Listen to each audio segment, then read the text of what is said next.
Today we are making ranch chicken enchiladas. I have a pan heated a little bit over medium heat. We're really just cooking the chicken. So I have about 1 pound here with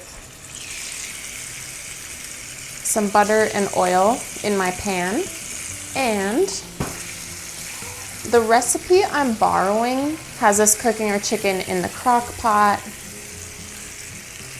with taco seasoning, and you can absolutely do that. I'll leave the original recipe link down below. I'm sure that is delicious. That's just never how I've made these, but I am going to cook about 1 pound of chicken, and don't worry about my crowded chicken. It'll work itself out. You could easily use rotisserie chicken for this. You just want to cook a pound of chicken. I have thinly cut chicken breasts just because they were on sale, and I'm gonna go ahead and just cook them till they're done, and then we're gonna end up shredding this chicken. However you've decided to cook your chicken and season it, we're gonna go ahead and shred it. And preheat your oven to 350 degrees.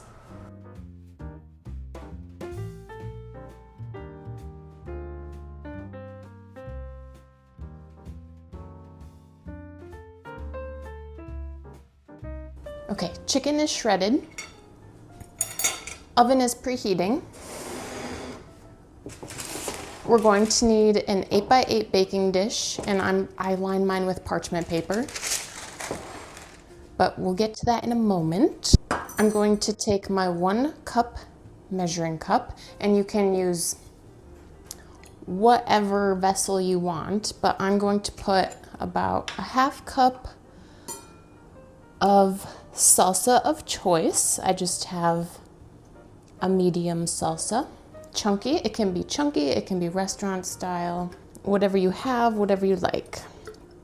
Whatever would go well with ranch. Your measurements can change based on how much sauce you like on your enchiladas, or if you prefer more of a salsa flavor or more of a ranch flavor. Then I'm going to take my ranch of choice, and my ranch of choice was what Aldi had. I'm using a buttermilk ranch, and I'm gonna do a 1/2 cup, thereabouts, of ranch. Now I'm not gonna be able to stir it together in my measuring cup, so I'm gonna put it in a bowl. Go ahead, mix your ranch and your salsa together. And this is where the author of the original recipe seasons their chicken with taco seasoning. You really get that southern flavor, but I like it this way, so do as you please. Then, I don't like rolling enchiladas. It frustrates me filling them, rolling them, flipping them over, so I don't do it. I use small fajita size tortillas, and I'm going to start with 6 of them. Maybe I'll do 7, we'll see. Bring back your 8x8 baking dish. We're going to put a thin layer of our salsa ranch mixture on the bottom.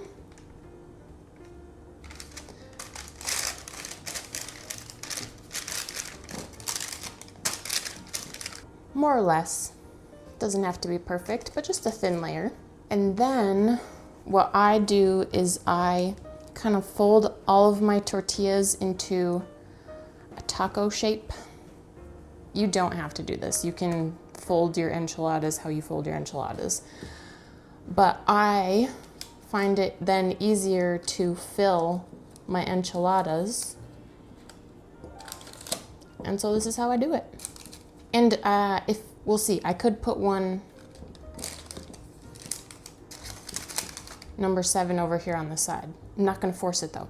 So our last ingredient is going to be about a cup of shredded cheddar cheese. So I like to use my hands for this. So with clean hands,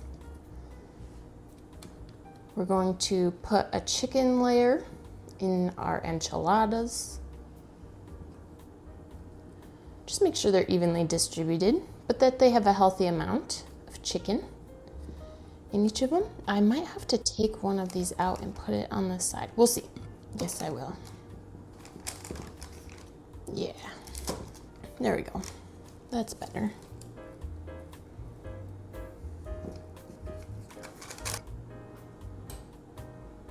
And then if you have some leftover chicken, save it for something else. Now, I like to have the flavor of the sauce throughout my enchiladas, and since I make them taco style, you're going to put a tablespoon or two on top of the chicken.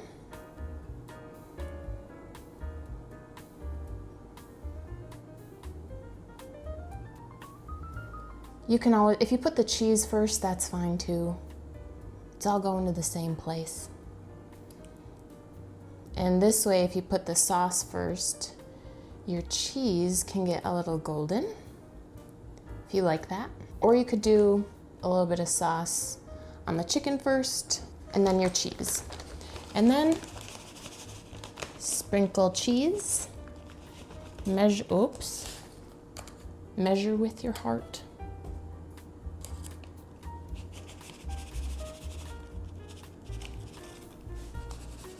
I love how easy this recipe is.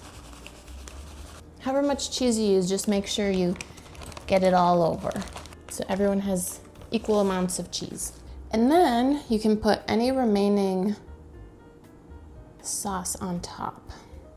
So if you end up rolling your enchiladas, you're going to put the chicken and the cheese inside your tortilla, wrap it up, put them all in your pan, and then put the remainder of your sauce over the top of the tortillas.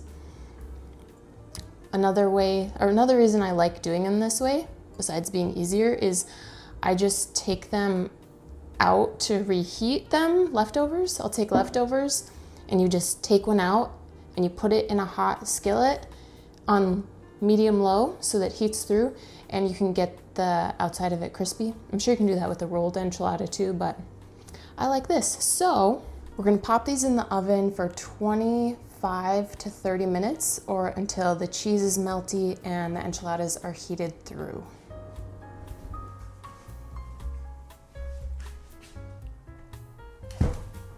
"25 minutes later, we have these cheesy, delicious chicken enchiladas, and you're ready to serve them up.